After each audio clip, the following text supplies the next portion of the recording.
like a whisper. Thank you. Sophie. Thank you. It's good to be back.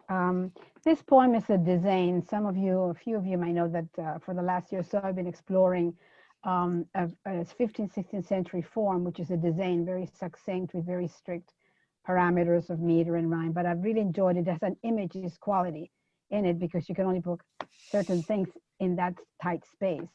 And this is a tribute to weavers. I love to knit. I love to work with threads, but I wish I could weave, which I don't. But the presence of these women who have woven through the centuries is with me every time I pick up a skein of thread or wool or silk. So here's weavers. Around the bend, across our fields, aware of hours attuned to years, always the women of those worlds return to us, bearing their spun gossamer as gift. Cocoons again, tail ends of untangled webs, these hidden spinners venture around the groves with us, become texture through us, without a fuss. They point at threads pooling out of a fleet of worms hanging on branches. The silks rustle, weave us, mitts for hands, booties for feet. That's it. Thank you very much, Sophie. The huipil that I'm wearing is hand woven on a loom. So I love those things. Yes, yes. And the other thing I wanted to say is that you've sparked a desire in me to go check out that particular poetic form, because I haven't done one of those. But I like this because it's less succinct than a haiku, but a lot more succinct than a 100-line poem. doesn't even get quite to a sonnet, so it's a 10, it's tight, but I like it. I'm enjoying working with it. Thank you so much for sharing, and thank you again for coming today. Well, thank you for having us. Thank you very much. You've done a wonderful offering. Thank you. Thank you. Well, it's a wonderful group of poets. Mary? Yes, my dad's real love, more than building houses, was working with wood, especially cabinet making. So the poem Looking In describes me as a young girl watching in wonder as my dad worked in his shop. It's called Looking In.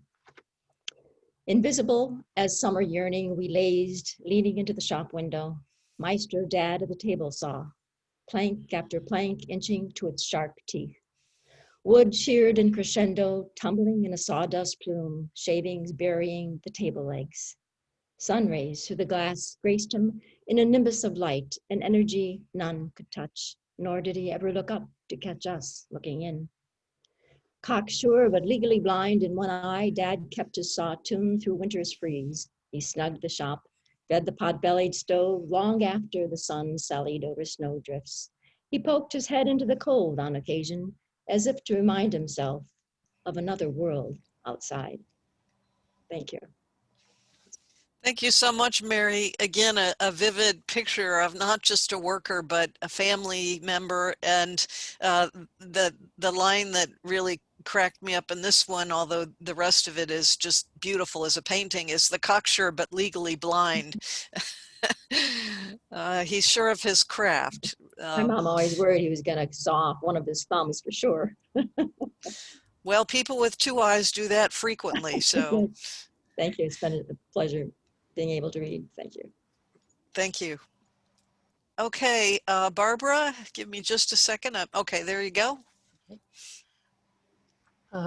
I worked for a telephone hotline called Contact Peninsula for 25 years.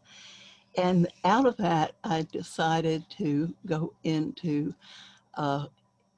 hypnotism, and I studied within positive changes hypnosis. And when I finished there, they hired me. So I worked there and then have been doing trainings with people that are learning hypnosis for the last 20 years at the ARE in Virginia Beach, Association of Research and Enlightenment. And my daughter's a social worker and my granddaughter is a social worker. She's now working in Florida, helping people that need to learn how to grow vegetables and things like that. So my poem today is in honor of my daughter, Lisa Lorraine Smith, and her co-workers that are at the New York-based Interfaith Neighbors Incorporated, who therapeutically guided young people through the grief process if they lost someone close to them to disease or fatality. The wounded bird flies again because of you. You save lives. You are a salve to the human psyche. You are compassionate. You enable the whole world to relate to you. Your enthusiasm is contagious. You heal the soul's wounds. You enable the grief-stricken to blossom. You make the difference. You are the pivotal motivator in turning lives around. You change passive to active. You heal the hearts of the wounded. You elevate the soul. You cause a wilted flower to bloom. You dissipate grief. You enhance life. You are a dynamic and effective therapist. You turn the negative to positive. You lift the downtrodden. You mend the broken heart and soul. You change shadows to sunlight. You are life enhancing. You are the catalyst for dramatic change. You cause the dismally lost to be fruitfully found. Your therapy touches the heart and soul. The wounded bird flies again because of you, Lisa. Thank you so much, Barbara.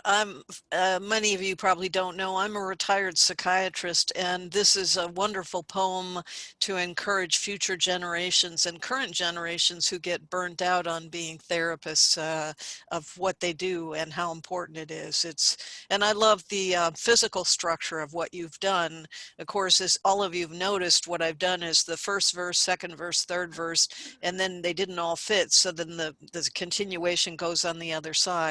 But I love the physical outline of your lines here. It's really nice. Thank you. Thank you so much. And thank you so much for doing this for all of us. I think it's just been remarkable. Well, hope so. And the good news is it's going to be recorded and we will all be on YouTube. I want to say a couple words about this next poem, partly because I'm not quite sure how this is going to work. So this is a poem by Carolyn, and she and Bill Glose are going to read it simultaneously.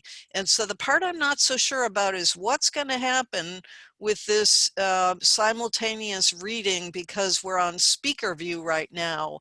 So what you might see is you might see Carolyn pop into view, and then Bill, and then Carolyn. The only other alternative I can think of is for Bill to mildly hum in the background so that he's always visible. But go for it, guys. And this is a very exciting poem. Thank you so much. And they can just focus on the Stoneworker, a piece by Diego Rivera, which is from a private collection. Now I'm going to read in the voice of the Stoneworker, and Bill is going to play the role of the crevice rock. And with a simultaneous poem, you can read those sides separately, or you can do as we're going to do and read it together. Stoneworker and crevice rock. Thick built, solid, I am all man. Virile, My woman says, rough hewn. a pillar And durable as the bits of gray, I hammer from this. creviced The ground like magma. swells with unwanted chunks, I hold still, shattered by blows every stroke, counting releasing a thud as I pound the chips, and lose myself in a dance. broken loose My arm hurling downward, from my side pulling back into air and tossed with the force to the ground. of each crushing thwack. Flawed. Late at night, I hear the echo He thinks, of a mallet smack. striking again, The walls I build splintering, can't compare to the statues pieces I shape in my mind, divine deities of my soul, from basalt waiting. until there's One day I will carry little more than volcanic rocks home, fragments to carve and burnish, break, yet set free what is trapped my spirit soars inside the crude blocks. as he smooths, polishes, In the quarries, places me I can hear on the wall's crest. voices singing. Thank you, Bill. I appreciate that. Thank you both. It's just an amazing poem, and I'm going to have to try my hand at one of these. I also want people to read the fine print here at the bottom. This was published in Carolyn's book, The Embrace, Diego Rivera and Frida Kahlo. I referred to it earlier. It won an award called the Art in Literature, the Mary Lynn Kotz Award. So thanks so much for sharing it with us, Carolyn, and thanks for reading Bill.